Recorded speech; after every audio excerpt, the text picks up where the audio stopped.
ہدایت. اب اس کی دو صورتیں ہیں. ایک صورت راستہ بتلانے کی تو یوں ہے کہ انہوں نے کہا آؤ چلو میں تمہیں پہنچا دوں وہاں تک جہاں جا رہے. یہ بھی راستہ بتلانا ہے. تو یہ تو ہاتھ پکڑ کے وہیں تک پہنچا دیا جہاں جانا تھا. اور ایک راستہ بتلانے کی صورت کیا ہے؟ آپ یہاں سے کاغذ لے کر کے بتلائیں گے دیکھو تمہیں یہ ایک روڈ آئے گی, ایک رائٹ ٹرن کر لینا, ادھر کو چلو گے تو لیفٹ ٹرن کر لینا, پھر سیدھے اتنے میل جانا. یہ ایک راستہ بتلانا.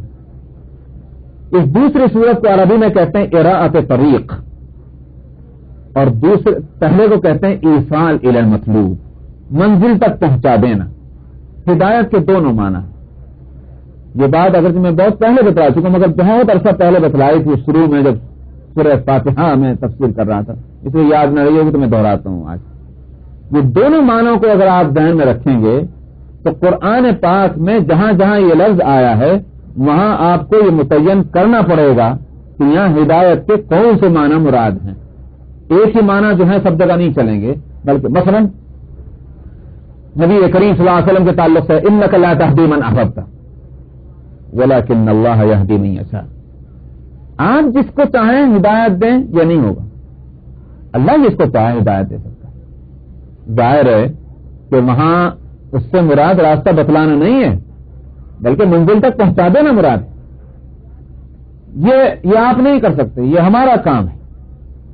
اور جہاں کہیں نبی کریم صلی اللہ علیہ وسلم کے تعلق سے آیا ہادی ہونا, ہدایت کے لیے کہ آپ کو ہدایت کے لیے دنیا میں بھیجا گیا ہے, وہاں اس سے مراد ہے راستہ بتلانا. آپ کا کام راستہ بتلا دینے کا ہے, لوگوں کو بتلاتے رہیے بس راستہ. تو ہدایت جو ہے ان دو معنی ہیں. اس لیے قرآن شریف میں جہاں لفظ ہدایت آئے وہاں آپ اس کا لحاظ رکھیں کون سے معنی مراد ہے. واللہ لا یہدی القوم الفاسقین سے مراد اللہ تعالی منزل تک نافرمان قوم کو نہیں پہنچاتا. وہ منزل کون سی ہے؟ وہ ہے جنت کی منزل, نجات کی منزل. اس نجات کی منزل تک اللہ تعالیٰ نافرمان قوم کو نہیں بتلاتا. یہ اگر آپ نے ہدایت کا وہ ترجمہ کر لیا راستہ بتلانے کا تو غلط ہو جائے گا. اس لیے کہ پیغمبر اللہ کی طرف سے آتے ہیں اور پیغمبر یہی کام کرتے ہیں. کیا راستہ بتلانے کا؟ تو کیا اللہ میاں راستہ نہیں بتلائیں گے نافرمان قوم کو؟ راستہ تو بتلانا ہے مگر اس منزل تک نہیں پہنچائیں گے جس کا نام ہے توفیق. جو اہدنا الصراط المستقیم وہ جو سورہ فاتحہ میں ہے, تو وہاں میں نے تقریر اسی لیے کی تھی ہدایت کے تعلق سے کہ اہدنا الصراط المستقیم ہدایت کے معنی کیا ہے یہاں؟ اے اللہ ہم کو ہدایت دے دیجیے سیدھے راستے کی. سبحان اللہ, ایک نبی بھی یہی دعا کر رہا, خداوندہ مجھے سیدھے راستے کی ہدایت دے دیجیے. کیا وہ سیدھے راستے پر نہیں ہے؟ وہ تو خود سیدھے راستے پر, خود تو کیا دوسروں کو بھی وہ راستہ بتلا رہا ہے کہ یہ سیدھا راستہ. نبی ہے کہ نہیں سیدھے راستے پر ہے, پھر کیوں دعا کرتا ہے اہدنا الصراط المستقیم؟ وہاں مراد ہدایت سے وہ ہے جس کا دوسرا لفظ ہے توفیق, کہ منزل مقصود تک پہنچا دینا. اور منزل جو ہے وہ ظاہر ہے کہ وہ اس کو ہم یہ بھی نہیں کہہ سکتے جنت ہے. بلا شبہ جنت کہہ سکتے ہیں مگر صرف جنت ہے یہ بھی نہیں کہہ سکتے, کیونکہ جنت اپنی ذات سے کیا منزل ہو سکتی؟ جنت تو اپنی ذات سے منزل مقصود نہیں ہے. ہم دنیا میں جو کچھ نمازیں پڑھ رہے ہیں, روزے رکھ رہے ہیں, اگر صرف اسی لالچ میں کر رہے ہیں کہ جنت میں جائیں گے تو وہ تو رابعہ بصریہ والی بات ہو جائے گی کہ رابعہ بصریہ رحمۃ اللہ علیہ جو بڑے اولیاء اللہ میں گزری ہیں, باقی اولیاء اللہ میں. اب یہ واقعہ ایسا ہے کہ اس دور میں سنائیے تو ہم لوگ جن پہ فلسفے کا اور جو ہے وہ ان سب چیزوں کا کافی دباؤ ہے, وہ کہاں ان سب باتوں کو سنیں گے.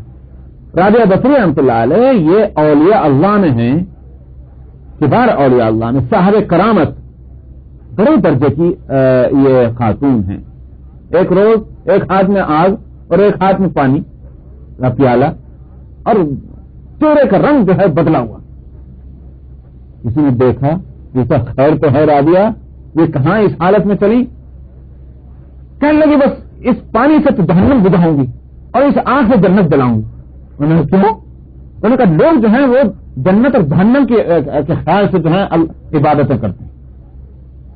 ان کی مراد یہ تھی کہ اللہ کے واسطے کرو, جنت اور جہنم کا خیال ذہن سے نکالو, اللہ کے واسطے کرو.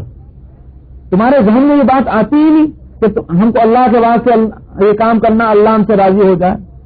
وہ بات بہت اونچی. یہ مراد نہیں ہے کہ جنت کی طلب غلط ہے, یہ ہرگز معنی نہیں ہے کہ جہنم سے پناہ مانگنا غلط ہے. قرآن پاک میں خود ربنا اصرف عنا عذاب جہنم، خداوندہ ہم سے عذاب جہنم کو دور کر دیجئے. یا اسی طرح سے حدیث میں نبی کریم صلی اللہ علیہ وسلم سے بے شمار دعائیں موجود ہیں کہ جس میں جنت کی درخواست کی گئی ہے. مگر میں نے کہا کہ جنت خود اپنی ذات سے مقصود نہیں ہے، بلکہ جنت اس لیے مطلوب ہے کہ وہ اللہ سبحانہ و تعالی کے محبوب بندوں کی جگہ ہے. تو جب ہم یوں کہتے ہیں کہ اللہ ہم کو جنت عطا فرما، تو اس کے معنی یہ ہے کہ ہم یہ کہنا چاہتے ہیں کہ اے اللہ اپنے محبوب بندوں میں ہم کو شامل فرما. جب ہم یہ کہتے ہیں کہ اے اللہ ہمیں جہنم کے عذاب سے بچا، اس کے معنی یہ ہے کہ ہم یہ کہنا چاہتے ہیں کہ اے اللہ ہمیں ان بندوں سے زمرے میں نہ شامل فرما جن پر آپ کا غضب اور غصہ نازل ہوگا.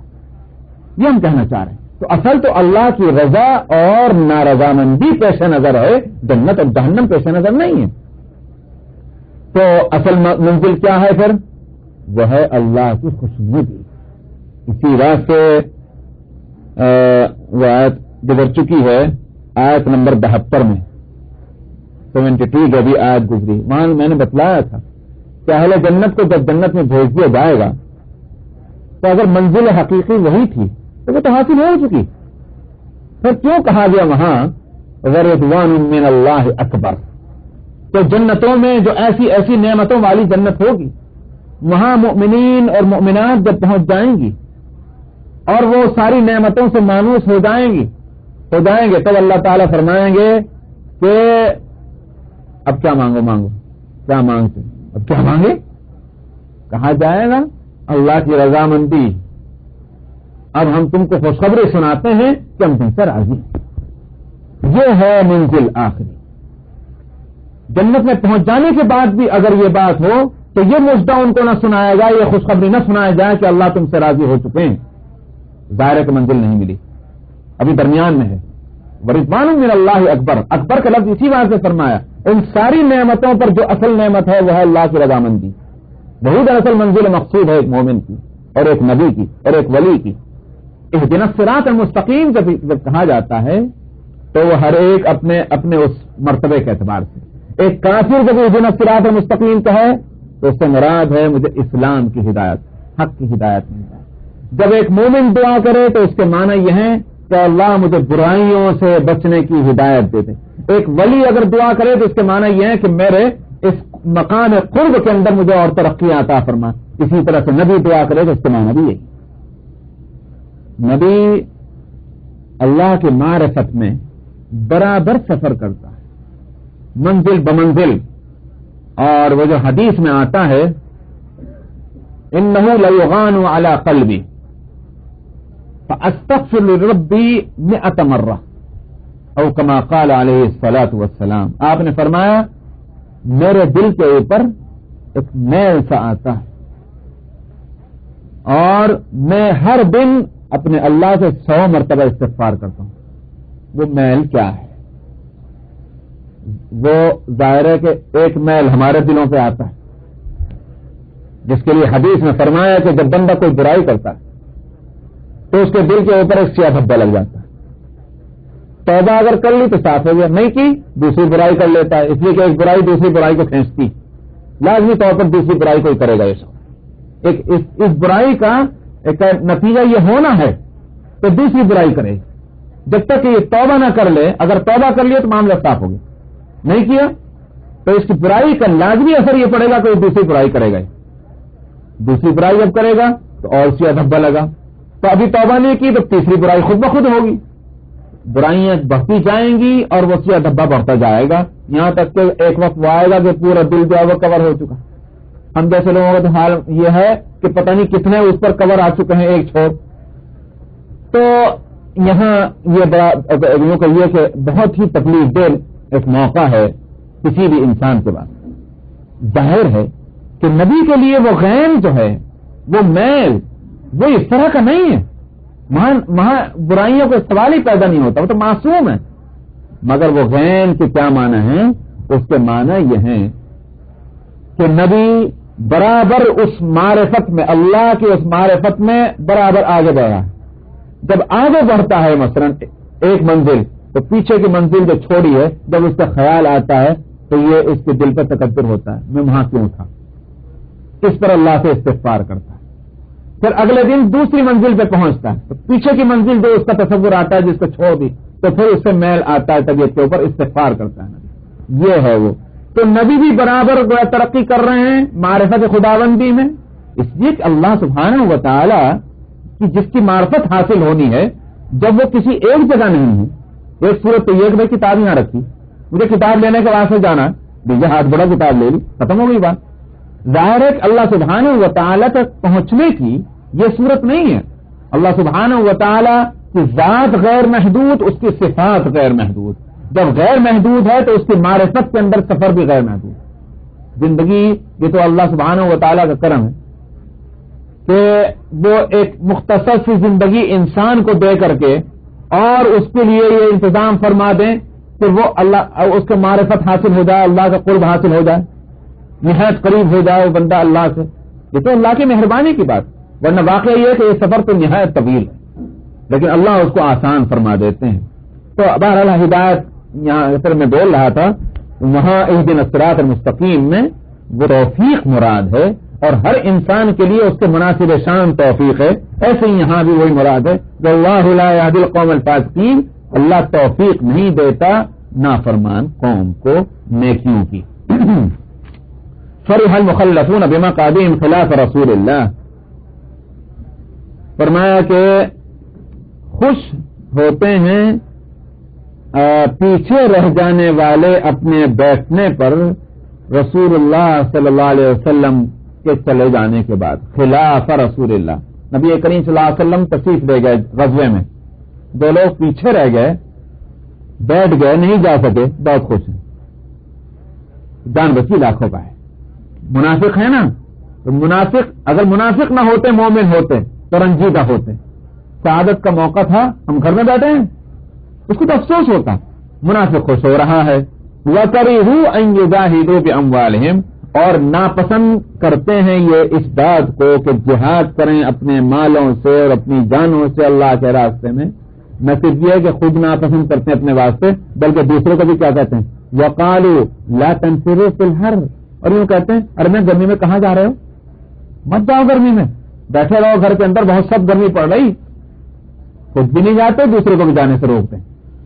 قُلْ نَارُ جَهَنَّمَ أَشَدُّ حَرًّا, آپ کہہ دیجئے جہنم کی آگ تو زیادہ گرم ہوگی. لَوْ كَانُوا يَفْقَهُونَ, کاش یہ اس بات کو سمجھ لیتے. آج کی گرمی سے تم بچ رہے ہو اور غزوے میں نہیں جا رہے اور مطمئن ہو, کل کی جو گرمی ہوگی اس کا کیا ہوگا, کاش تمہیں اس کی سمجھ پیدا ہوتی. بہت اچھا. 82 سورہ التوبہ, تو بہت آواز گونجتی. اعوذ باللہ من الشیطان الرجیم, بسم اللہ الرحمن الرحیم. فَلْيَضْحَكُوا قَلِيلًا وَلْيَبْكُوا كَثِيرًا جَزَاءً بِمَا كَانُوا يَكْسِبُونَ. فَإِن رَّجَعَكَ اللَّهُ إِلَىٰ طَائِفَةٍ مِّنْهُمْ فَاسْتَأْذَنُوكَ لِلْخُرُوجِ فَقُل لَّن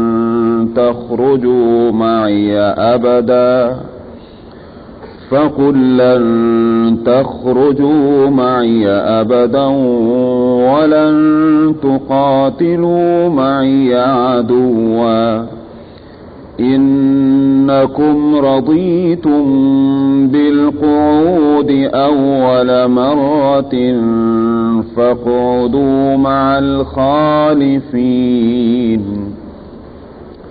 ولا تصل على أحد منهم مات أبدا ولا تقم على قبره إنهم كفروا بالله ورسوله وماتوا وهم فاسقون ولا تعجبك أموالهم وأولادهم إنما يريد الله أن يعذبهم بها في الدنيا وتزهق أنفسهم وهم كافرون.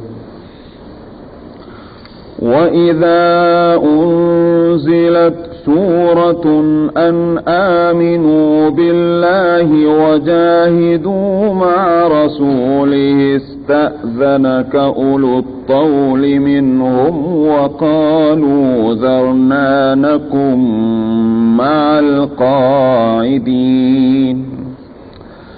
رضوا بأن يكونوا مع الخوالف وطبع على قلوبهم فهم لا يفقهون. لكن الرسول والذين آمنوا معه جاهدوا بأموالهم وأنفسهم وأولئك لهم الخيرات وأولئك هم المفلحون. أعد الله لهم جنات تجري من تحتها الأنهار خالدين فيها ذلك الفوز العظيم. وجاء المعذرون من الأعراب ليؤذن لهم وقعد الذين كذبوا الله ورسوله سيصيب الذين كفروا منهم عذاب أليم. ليس على الضعفاء ولا على المرضى ولا على الذين لا يجدون ما ينفقون حرج إذا نصحوا لله ورسوله ما على المحسنين من سبيل والله غفور رحيم. ولا على الذين إذا ما أتوك لتحملهم قلت لا أجد ما أحملكم عليه تولوا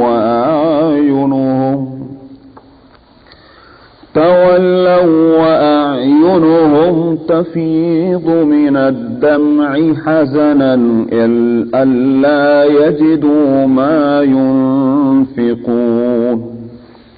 إنما السبيل على الذين يستأذنونك وهم أغنياء رضوا بأن يكونوا مع الخوالف وطبع الله على قلوبهم فهم لا يعلمون. يعتذرون إليكم إذا رجعتم إليهم قل لا تعتذروا لن نؤمن لكم قد نبأنا الله من أخباركم وسيرى الله عملكم ورسوله ثم تردون إلى عالم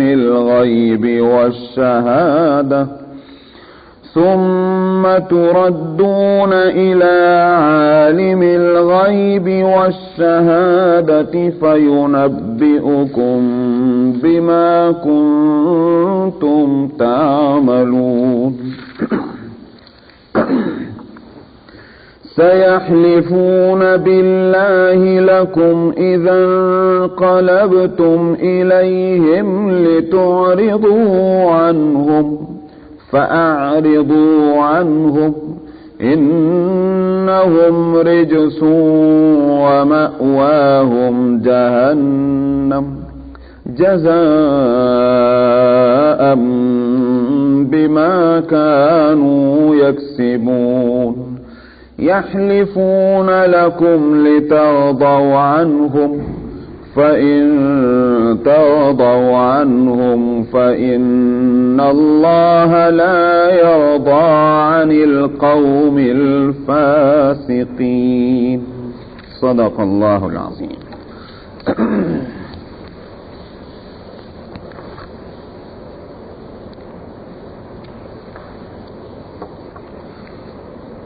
گزشتہ آیتوں میں منافقین کا ذکر چل رہا ہے.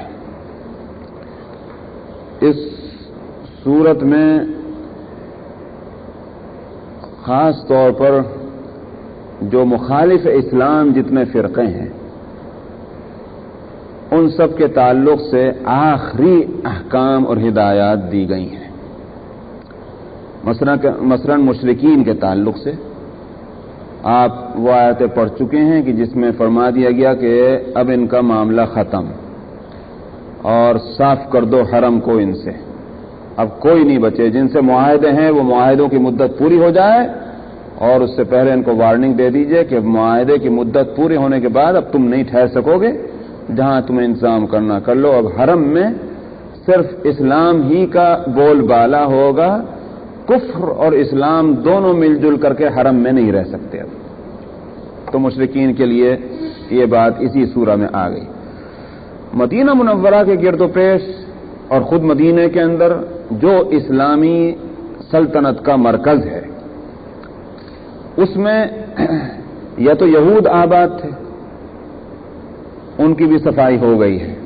انہوں نے خود اپنی حرکتیں ایسی کی کہ موقع بموقع ان کو سزا ملی اور مدینہ کا گرد و پیش ان سے صاف ہو گیا.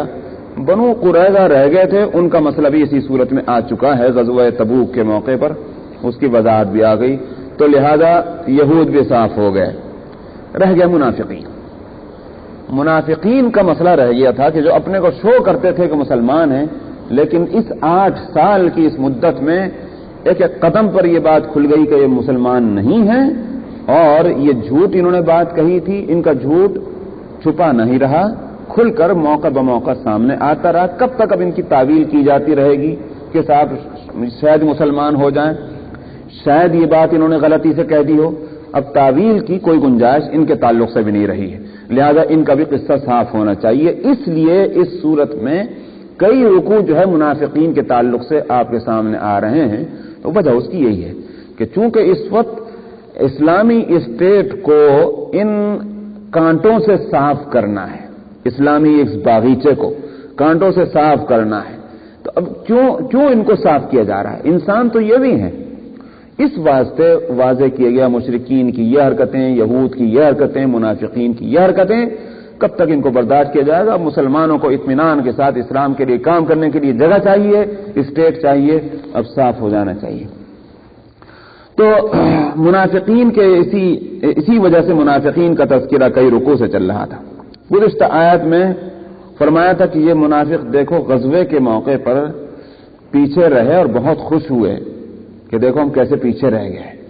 نہ صرف یہ کہ خود پیچھے رہے بلکہ جو دوسرے جانے والے تھے ان کو بھی جانے سے روکتے تھے. یوں کہتے تھے کہاں مرنے جا رہے ہو گرمی میں، یہیں بیٹھے رہو، گرمی کا موسم ہے. تو ان سے ہمدردی نہیں تھی جن کو روک رہے تھے، بلکہ دراصل اسلام کے کام سے ان کو بغض تھا، جس کو اردو کے اندر ایک محاورہ ہے نا کہ بھئی حب علی میں کام نہیں ہو رہا تھا، بغض معاویہ میں ہو رہا تھا. تو مطلب یہ ہے کہ جن کو روک رہے تھے ان سے ہمدردی اس کی نہیں تھی کہ بھائی گرمی میں تم پریشان ہوگے تو ان سے ہمدردی لہذا تم رک جاؤ، بلکہ یہ کہ یہ اگر جائیں گے تو اسلام کے کام کو طاقت پہنچے گی. اسلام کے کام کو بڑھنے نہیں دینا چاہتے تھے، اس لیے جو اسلام کا کام کرنے والے ہوا کرتے تھے ان کو اس کام سے روکتے تھے. تو یہ تھی غرض ان کی. اس کا جواب دے دیا گیا تھا کہ بے وقوفو، تم دنیا کی گرمی کا حوالہ دے رہے ہو اور گرمی سے بچ کر کے تم غزوے میں نہیں گئے. جہنم کی گرمی کیسی ہوگی، اس سے کیسے بچو گے تم جا کر؟ وہ تو اس سے بھی زیادہ سخت ہونی ہے.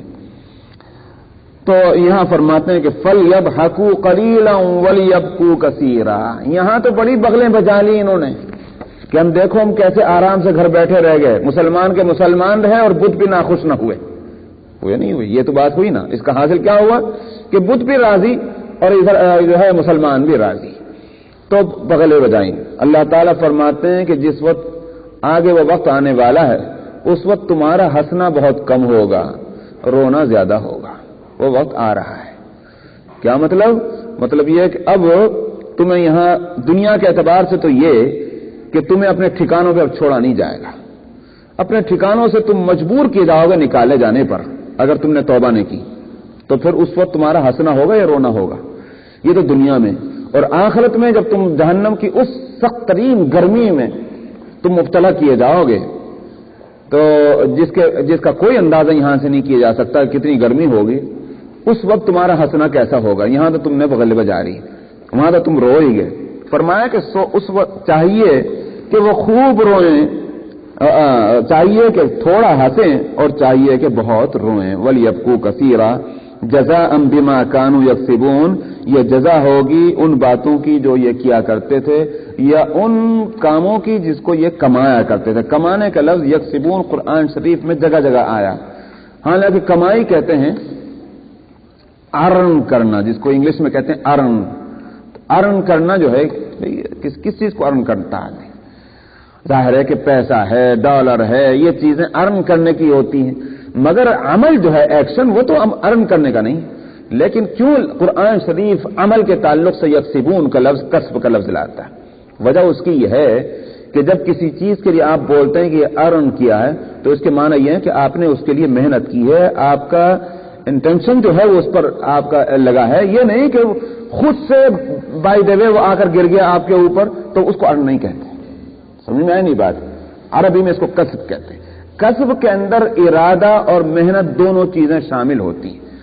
اگر دونوں چیزیں نہ ہو تو اس کو کسب نہیں کہتے. یہ بتلانا ہے کہ ان کی بے عملیاں اور بد عملیاں جو ہیں یہ ایسے نہیں کہ بائی دا وے ہو گئی, اس کو تو خطا کہتے ہیں, وہ معاف ہو سکتی ہیں. یہ تو باقاعدہ انٹینشن کے ساتھ اور باقاعدہ محنت کے ساتھ انہوں نے یہ برائیاں کی ہیں, تو اس کو کیسے معاف کیا جائے؟ یکسبون کا لفظ اس لیے آتا ہے برائیوں کے تعلق سے, ورنہ تو یعملون کہتے تھے. فَإِن رَّجَعَكَ اللَّهُ إِلَىٰ طَائِفَةٍ مِّنْهُمْ فَاسْتَأْذَنُوكَ لِلْخُرُوجِ. اللہ تعالیٰ فرما رہے ہیں اگر اللہ نے آپ کو اے پیغمبر ان میں سے ایک جماعت کی طرف کو لوٹا دیا, کیونکہ یہ آیتیں کب نازل ہو رہی ہیں؟ جب آپ غزوہ تبوک سے واپس آ رہے ہیں, راستے میں ہیں, تو یہ آیتیں نازل ہوئی. فرمایا کہ اگر اللہ نے آپ کو ان منافقین میں سے ایک جماعت کی طرف لوٹا دیا, یعنی مدینہ آپ پہنچ گئے, تو کیا ہوگا؟ فَاسْتَأْذَنُوكَ لِلْخُرُوجِ. یہ آیتیں سن کر اور مسلمانوں کی اس عظیم الشان کامیابی اور جیت کو سن کر کیا ہوگا؟ آئندہ جب کوئی غزوے کا موقع آئے گا یا کوئی مہم درپیش ہوگی, اس وقت یوں کہیں گے یا رسول اللہ اب ہم نکلنے کو تیار ہیں. یہ منافق اس وقت کہیں گے فَاسْتَأْذَنُوكَ لِلْخُرُوجِ, تو آپ سے اجازت چاہیں گے نکلنے کی. فَقُلْ لَن تَخْرُجُوا مَعِيَ أَبَدًا. بس اب جو ہے یہ بھرم ختم ہو چکا ہے, اب نہیں زیادہ دن تک بات چلے گی. آپ کہہ دیجئے پیغمبر ہرگز نہ نکلو میرے ساتھ تم کبھی بھی, ابداً ولن تقاتلوا معي عدوا, اور ہرگز میرے ساتھ مل کر کے دشمن سے قتال مت کرو. بس تم اپنے گھر بیٹھے رہو, تم اپنی جگہ خوش, ہم اپنے خوش, ہم اپنا کام خود ہی کر لیں گے, اب تمہاری مدد کی ضرورت نہیں رہی ہے. معلوم ہوتا ہے کہ نالائقوں کے ساتھ بھی ایک حد ہوتی ہے ساتھ دینے کی. نالائقوں کا اگر ان کی نالائقی کا پانی جو ہے وہ سر سے اوپر گزر جائے, کب تک آپ اس کو ساتھ لے کر چلیں گے؟ کمزور کا ساتھ جو ہے وہ نالائق کا ساتھ, کمزور نہ کہیے بلکہ نالائق کا ساتھ کام کو نقصان تو پہنچا سکتا ہے, فائدہ نہیں پہنچائے گا. لائق ہوں تھوڑے ہوں وہ کہیں اچھا ہے کہ نالائق ہوں اور زیادہ ہوں. اس واسطے اب تحریک اسلامی اس مرحلے میں آ رہی ہے. خوب یاد رکھیے کہ سن 8 ہجری کا واقعہ ہے, اللہ کو تو سب کچھ معلوم ہے. سن 10 ہجری کے اندر نبی کریم صلی اللہ علیہ وسلم کا انتقال ہونے والا ہے, 2 سال لگ گئے ہیں. سن 8 ہجری میں یہ آیتیں نازل ہو رہی ہیں. نبی کریم صلی اللہ علیہ وسلم دنیا سے تشریف لے جائیں گے. اب یہ معاملہ اگر واضح نہ ہوا تو تحریک اسلامی کو نقصان پہنچتا رہے گا. اس واسطے نبی کو پردے میں لے جانے سے پہلے اس مسئلے کو صاف کر دیا جائے تاکہ مسلمان جو ہیں اسلام کے کام کو خیر و خوبی کے ساتھ لے کر چلیں.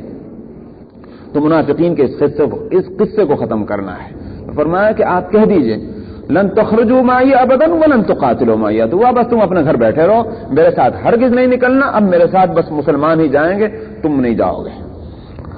انکم رضیتم بالقعود اول مرۃ فقعدوا مع الخالفین، تم پہلی دفعہ بیٹھنے پہ راضی تھے تو تم بھی پیچھے رہنے والوں کے ساتھ بیٹھے ہی رہ جاؤ، بس فقعدوا مع الخالفین ولا تصلی علی احد منهم مات ابدا۔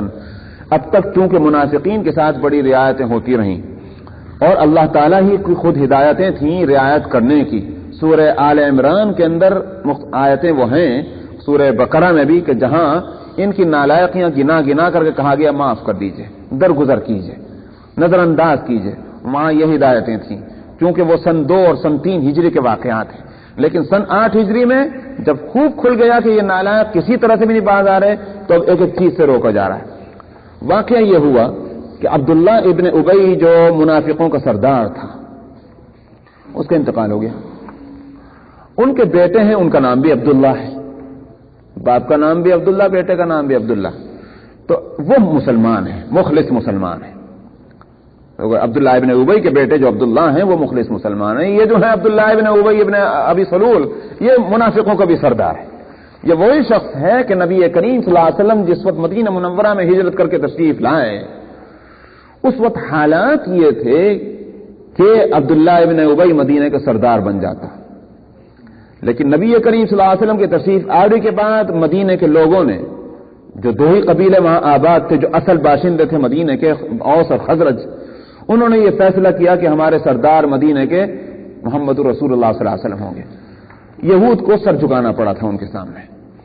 تو اس طرح سے سمجھ لیجئے کہ عبداللہ ابن ابی جو سردار بننے والا تھا نہ بن سکا، تو اس کے دل میں تو وہ کانٹا چبھا ہوا تھا، وہ کانٹا برابر حرکت کر رہا تھا 8 سال کے اس عرصے میں۔ تو یہ ہوا کہ اس کا انتقال ہو گیا۔ ان کے بیٹے نے آ کر کے نبی کریم صلی اللہ علیہ وسلم کو اطلاع دی کہ یا رسول اللہ میرے باپ کا انتقال ہو گیا، اور بہرحال باپ دعا فرما دیجئے اس کے لیے، دعائے مغفرت کر دیجئے، اور آپ ہی نماز بھی پڑھا دیجئے جنازے کی۔ حالانکہ معلوم تھا ان کو کہ میرا باپ منافق ہے، منافقوں کا سردار ہے، اور زندگی میں ایک موقع پر خود اسی بیٹے نے نبی کریم صلی اللہ علیہ وسلم کو آ کر عرض کیا، یا رسول اللہ میں نے باہر سنا ہے کہ میرے باپ نے آپ کو بہت برا بھلا کہا ہے، آپ میرے اس تعلق سے مجھے آپ کو حکم دینا چاہیں میں اس کے لیے حاضر ہوں۔ یعنی یہ بھی تھا، ایک طرف اپنے ایمان کا تقاضا بھی ہے اور دوسری طرف جو ہے باپ ہونے کا بھی۔ اب چونکہ مر گیا ہے تب تو جو دشمن ہوتے ہیں ان کو بھی دشمنی ختم کرنی پڑتی، تو آ کر عرض کیا یا رسول اللہ میرے باپ کا انتقال ہو گیا، آپ دعائے مغفرت بھی فرما دیں، نماز بھی جنازے کی آپ ہی پڑھا دیں۔ آپ تیار ہو گئے، جنازے کی نماز پڑھانے کے لیے تیار ہو گئے، اور دعائے مغفرت کرنے کے لیے بھی آپ نے ہاتھ اٹھائے، اور اتنا ہی نہیں بلکہ آپ نے اپنا کرتا مبارک بھی دیا، جاؤ اس میں کفن دے دو اسے۔ یہ تینوں کام آپ نے کیے، تو کرتا اپنا دیا آپ نے جبہ، اور دعائے مغفرت بھی کرنی چاہیے، اور نماز بھی پڑھنے کے لیے آپ تشریف لے چلے۔ تو جہاں تک دعا مغفرت کا تعلق ہے وہ آیت پیچھے گزر چکی ہے کہ استغفر لهم او لا تستغفر لهم ان تستغفر لهم 70 مرة فلن يغفر الله لهم۔ یہ آیت نمبر 80، آیت نمبر 80 میں ابھی جو اسی سے 2 آیت پہلے دیکھ لیجئے، آپ ان کی مغفرت چاہیں یا نہ چاہیں، اللہ ان کی مغفرت کرنے والا اب نہیں ہے، تو لہذا روک دیا گیا کہ 70 دفعہ بھی مغفرت چاہو گے اللہ مغفرت نہیں کریں گے۔ تو یہ تو ہوئی بات، رہ گئے نماز کا مسئلہ، وہ مسئلہ یہاں آ رہا ہے۔ تیسری چیز تھی جبہ جو آپ نے دیا کرتا مبارک، اس سے نہیں روکا گیا کیونکہ وہ ایک اخلاقی بات تھی۔ نبی کریم صلی اللہ علیہ وسلم کو حضرت عمر رضی اللہ عنہ نے عرض بھی کیا، یا رسول اللہ آپ اس منافقوں کے سردار کے ساتھ آپ یہ کیا کر رہے ہیں؟ آپ دعا بھی کرنے جا رہے ہیں، نماز بھی پڑھانے جا رہے ہیں، اپنا کرتا بھی آپ دے رہے ہیں، کیوں؟ آپ نے فرمایا کہ دعائے مغفرت کرنے میں کیا حرج ہے، اللہ اگر معاف کر دیں تو اچھا ہی تو ہے۔ رہ گیا نماز پڑھنا، نماز اس لیے پڑھا رہا ہوں تاکہ لوگوں کو یہ نہ ہو کہ میں کوئی سختی کرتا ہوں، اگر یہ نالائق تھا اس کی جماعت کے دوسرے لوگ ہو سکتا ہے کہ ان پر اثر پڑے اور وہ توبہ کر لیں میرے اس طرز عمل کو دیکھ کر، اس لیے نماز پڑھانے جا رہا ہوں۔ رہ گئی کرتے کی بات، کرتا میں اس لیے دے رہا ہوں کہ میرے چچا عباس کو اس نے کرتا دیا تھا۔ حضرت عباس رضی اللہ عنہ غزوہ بدر کے موقع پر جب گرفتار ہو کر آئے اور اس گرفتاری میں وہاں تھے تو بدن پر کرتا نہیں تھا، پٹ آ گیا ہوگا، جو بھی صورت ہوئی ہوگی۔ عبداللہ ابن ابی نے حضرت عباس کو کرتا اپنا دیا تھا پہننے کے واسطے اس حالت میں۔ نبی کریم صلی اللہ علیہ وسلم کو وہ بات یاد تھی، آپ نے فرمایا کہ اس نے یہ ایک احسان کیا تھا، میں اس کا بدلہ دینا چاہتا ہوں، اس لیے وہ اپنا کرتا دیا عبداللہ ابن ابی کو، کہا کہ اس میں کفن دے دیا جائے اس کو۔ ایک درجے میں اپنے دل کی تسلی بھی ہے کہ اس طرح سے وہ اس احسان کا بدلہ ہو جائے جیتے جی۔ تو اللہ تعالیٰ نے اس سے تو نہیں روکا، کیونکہ وہ ایک اخلاقی بات تھی معاملات کی حد تک۔ جہاں تک مغفرت چاہنے کا سوال ہے اس سے روکا گیا، اور نماز پڑھنے کا جہاں تک تعلق ہے اس سے یہاں روکا جا رہا ہے۔ فرماتے ہیں کہ وَلَا تُصَلِّ عَلَىٰ أَحَدٍ مِّنْهُمْ مَاتَ أَبَدًا وَلَا تَقُمْ عَلَىٰ قَبْرِهِ، اور نہ نماز پڑھیں آپ ان میں سے کسی پر جو بھی مر جائے کبھی بھی، ابداً، اب کبھی بھی آپ نماز نہیں پڑھیں گے منافقوں کے اوپر۔ جب منافق پہ نہیں پڑھی جائے گی تو کافر سے کیا سوال پیدا ہوتا ہے۔ وَلَا تَقُمْ عَلَىٰ قَبْرِهِ، اور نہ آپ ان کے قبر پر کھڑے ہوں گے۔ قبر پر کھڑے ہونا کس لیے ہوتا ہے؟ ظاہر ہے کہ اس سے یا تو یوں کہیے کہ اظہار تعلق مقصود ہے، یا دعائے مغفرت کرنا مقصود ہے، یہ تو مقصود ہے۔ سمجھ آئے؟ تیسری بات اگر کسی درجے میں اس کو کہی جا سکتی ہے تو وہ یہ کہ اس کی روحانیت سے کوئی فائدہ اٹھانے والی بات اگر اس کو بھی تسلیم کیا جائے تو وہاں ہے کہاں روحانیت، وہاں تو کفر ہی کفر تھا۔ تو غرض ہے کہ کوئی وجہ نہیں پائی جاتی کہ ایسے مردے کی قبر پر کھڑا ہوا جائے کہ جو مخلص مسلمان نہیں تھا۔ تو ولا تو اس سے روکا گیا۔ فرمایا انہم کفروا باللہ ورسولہ، اس لیے کہ انہوں نے کفر کیا اللہ اور اس کے رسول کے ساتھ، وماتوا وہم فاسقون، اور اسی حالت میں ان کو موت آئی کہ یہ نافرمان تھے۔ تو نافرمانی کی حالت میں موت آئی، زندگی بھر اگر کوئی شخص فسق و فجور کرتا رہے اور اس کے بعد آخر میں اس نے توبہ کر لی سچے دل سے، قصہ ختم۔ اللہ نے اگر قصہ ختم کر دیا نہیں کر دیا، لیکن ہم کو کوئی حق نہیں یہ کہنے کا کہ زندگی بھر کا فاسق فاجر ہم اس کے گھر بھی نہیں جائیں گے۔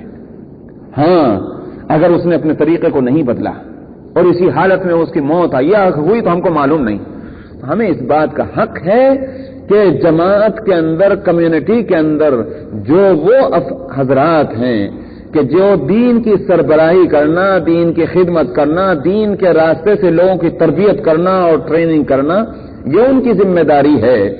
ان کو اس بات کے لیے اس آیت کے مطابق مناسب یہ ہے کہ وہ ایسے لوگوں کے جنازوں میں یا ایسے لوگوں کے معاملات میں نہ شریک ہوں کہ جن کا طریقہ جو ہے علی الاعلان اسلام کے خلاف رہا ہے۔ علی الاعلان کا لفظ یاد رکھے گا، وہ ڈگے چکے تو سبھی گنہگار ہیں۔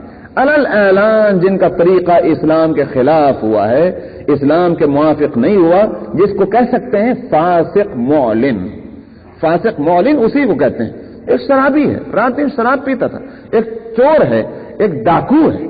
ظاہر ہے کہ ڈاکو اور چور اتفاق سے کہیں چوری کر لی، ہو گیا، لیکن نہیں، اس کا پیشہ ہی ہے یہ۔ ایک شخص ڈاکہ زنی کرتا ہے رات دن، اس کا یہی کام ہے، بدنام ہے پورے ملک کے اندر یا شہر کے اندر۔ تو جو اس طرح کے لوگ ہیں جو دینی شخصیتیں کہلاتی ہیں، جن کے لوگ عمل کو دیکھتے ہیں، ان کے لیے مناسب نہیں ہے کہ وہ ایسے لوگوں کے معاملات میں شریک ہوں، شادی بیاہ میں جائیں یا ان کے غم میں شریک ہوں، یا ایک اس طرح کے ان کے جنازے کی نماز ہو تو اس میں پہنچ جائیں۔ کیوں؟ اس لیے کہ پھر کیسے معلوم ہوگا کہ یہ شخصیتیں جو ہے سوسائٹی میں ان کو کس نظر سے دیکھا جانا چاہیے۔ آج جو ہماری صورتحال ہے وہ یہ ہے کہ اچھے اور برے ہر ایک کو ایک نظر سے دیکھنے کے ہم پابند ہو کر رہ گئے ہیں۔ نہیں، اور اس کی وجہ کیا؟ اس کا نتیجہ نکلتا یہ ہے کہ برے ہیں وہ بھی آزادی سے پھر رہے ہیں، جو اچھے ہیں وہ بھی آزادی سے پھر رہے ہیں، بلکہ اس کا الٹا اثر یہ پڑ رہا ہے کہ اچھے جو ہیں وہ ان بیچاروں کے واسطے دنیا تنگ ہو چکی ہے، اور جو خراب ہے ان کے لیے دنیا کھلی ہوئی ہے۔ اس واسطے اسلام یہ چاہتا ہے بروں کے لیے دنیا کی زندگی تنگ ہو جائے، اچھوں کے لیے جو ہے میدان کھلا ہوا ہونا چاہیے۔ یہ ہے اسلام کا مزاج۔ اس لیے قرآنی تعلیمات کو اس سلسلے میں پیش نظر رکھنا چاہیے۔ مثلا قرآن شریف میں ایک اور جگہ فرمایا کہ سورہ کون سی سورت کے اندر ہے کہ وَلَا تَقْعُدْ بَعْدَ الذِّكْرَىٰ مَعَ الْقَوْمِ الظَّالِمِينَ، اے پیغمبر نصیحت کے بعد اب ظالم لوگوں کے ساتھ مت بیٹھیے. کیا مطلب؟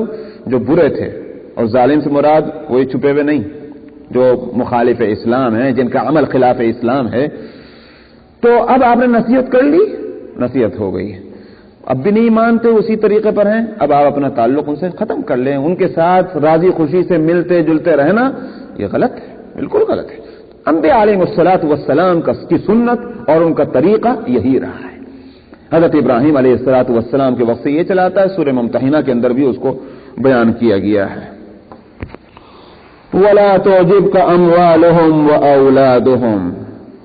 آگے سنانا تو ہے مسلمانوں کو، خطاب ہے نبی کریم صلی اللہ علیہ وسلم کو کہ یہ جو مخالف اسلام جو افراد ہیں، اور کافر ہوں کہ مشرک ہوں یا فاسق ہوں، ان کی زندگیاں تو بڑی ایسی دیکھنے میں آتی ہیں کہ بڑے مزے کر رہے ہیں، عیش کر رہے ہیں، انجوائے کر رہے ہیں، ان کی زندگیاں ایسی.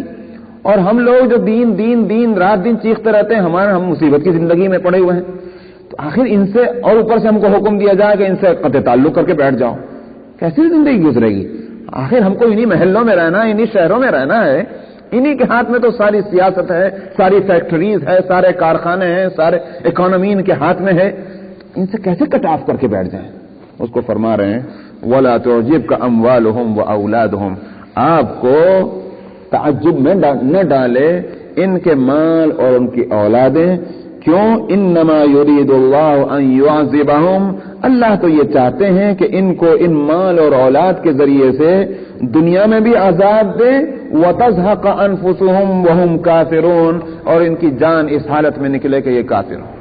تو معلوم ہوا کہ یہ مال اور اولاد جو ہے یہ اللہ کی طرف سے اگر بطور نعمت نہ ہو تو پھر یہ عذاب کا سامان ہے. اور بطور نعمت ہونے کی صورت کیا ہے؟ بطور نعمت ہونے کی صورت یہ ہے کہ اس سے دین کو فائدہ پہنچایا جائے. جتنی نعمت ملے اتنا ہی دین کا کام جو ہے وہ بڑھتا چلا جائے. اس کے ذریعے سے سمجھا جائے گا کہ یہ ساری چیزیں اس کے اپنے اللہ کی طرف سے نعمت ہے.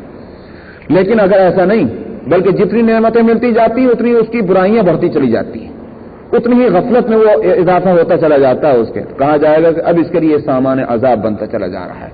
ان میں سے ایک چیز جو ہے یہ عذاب کی طرف اس کو دعوت دے رہی ہے، اور اس پر حجت پوری ہو رہی ہے اللہ کی طرف سے. یہ ساری نعمتیں جو ہیں یہ عذاب بنیں گی اس کے لیے. وَإِذَا أُنزِلَتْ سُورَةٌ أَنْ آمِنُوا بِاللَّهِ وَجَاهِدُوا مَعَ رَسُولِهِ اسْتَأْذَنَكَ أُولُو الطَّوْلِ مِنْهُمْ وَقَالُوا ذَرْنَا نَكُن مَّعَ الْقَاعِدِينَ. جب بھی کوئی سورت نازل ہو کہ جس میں یہ بات کہی جائے کہ اللہ پر ایمان لاؤ اور جہاد کرو اس کے رسول کے ساتھ، تو اے پیغمبر آپ سے گنجائش والے اجازت حاصل کرتے ہیں. اولو الطول کہتے ہیں ان کو جن کے ہاں تنگی نہیں ہے، کوئی پریشانی نہیں ہے، بڑی فراوانی ہے، بڑی خوشحالی ہے، بڑی گنجائش ان کے ہاں ہے. اب ایسے لوگوں کو کوئی وجہ نہیں ہے کہ وہ دین کے کام میں شریک نہ ہو. صحت بھی اچھی ہے، پیسہ بھی موجود ہے، اور کوئی ایسی بات بھی نہیں کہ اگر وہ چلے جائیں گے تو بالکل کاروبار ٹھپ ہو جائے گا، گھر میں کوئی دیکھنے بھالنے والا بھی نہیں ہوگا، تھوڑی بہت تو پریشانی گھر سے نکلنے سے وہی کرتی. اولو الطول مطلب گنجائش والے. ایک تو وہ ہیں کہ جن کے پاس نکلنے کا سامان ہی نہیں. مثلا آپ ایک شخص کہیں چلو بھائی ہم نیو یارک جا رہے ہیں، چلو نیو یارک فلانے کام کے لیے. جس کو کہہ رہے ہیں ایک تو یہ کہ اس کے پاس نہ تو ٹکٹ کے پیسے ہیں جہاز سے جانے کے لیے، نہ اس کے پاس موٹر کار ہے کہ جس سے وہ ڈرائیو کر کے جائے، کوئی صورت نہیں اس کے پاس. اور اگر وہ چلا گیا تو 10 دن کا کھانے کا بھی گھر میں انتظام نہیں. اگر وہ عذر کرے تو معقول بھی ہے. لیکن جو وہ افراد ہیں کہ جو رات دن جو ہے وہ ہوائی جہازوں میں دوڑے پھرتے ہیں، جہاں چاہیں کار لے جا کر اپنے وہ 10 میل 100 میل 50 میل 1000 میل کا سفر بھی اپنے کر لیتے ہیں، ان سے اگر کہا جائے کہ چلو ہمارے ساتھ فلانے کام کے لیے، دین کا کام کے لیے، وہ عذر کریں، کیا موقع ہے ان کے لیے عذر کرنے کا؟ اولو الطول وہی لوگ کہلاتے ہیں. استأذنک اولو الطول منہم، اجازت چاہیں گے آپ سے گنجائش والے ان میں سے. وقالوا ذرنا نکن مع القاعدین، اور یوں کہیں گے کہ ہم کو چھوڑ دیجئے، بیٹھے رہنے دیجئے، یہیں یا رسول اللہ ہم کو بیٹھنے والوں میں رہنے دیجئے. رضوا بأن يكونوا مع الخوالف، یہ راضی ہو گئے کہ رہیں بیٹھنے والیوں کے ساتھ. قرآن شریف نے لفظ کو بدل دیا ہے یہاں. معلوم ہوا کہ بیٹھنے جو پیچھے رہنے والے ہیں وہ مردوں کا کام نہیں پیچھے رہنا، مردوں کا کام تو میدان میں جانے کا ہے۔ اب یہ پیچھے رہنا چاہتے ہیں تو اس کا معنی یہ ہے کہ یہ مردوں میں اپنے کو شامل نہیں کرنا چاہتے، عورتوں میں شامل کرنا چاہتے ہیں۔ مال خوالف، خوالف خالفتن کی جمع ہے، خالف کی جمع نہیں۔ خالف کہتے ہیں پیچھے رہنے والے مرد کو، خالفتن کہتے ہیں پیچھے رہنے والی عورت کو، خوالف خالفتن کی جمع ہے۔ فرمایا یہ راضی ہیں پیچھے رہنے والیوں کے ساتھ، وَطُبِعَ عَلَىٰ قُلُوبِهِمْ، اور ان کے دلوں پر جو ہے مہر مار دی گئی ہے، اب یہ حق بات کو نہیں سمجھ پاتے، فَهُمْ لَا يَفْقَهُونَ، نہیں سمجھ سکتے یہ صحیح بات کو۔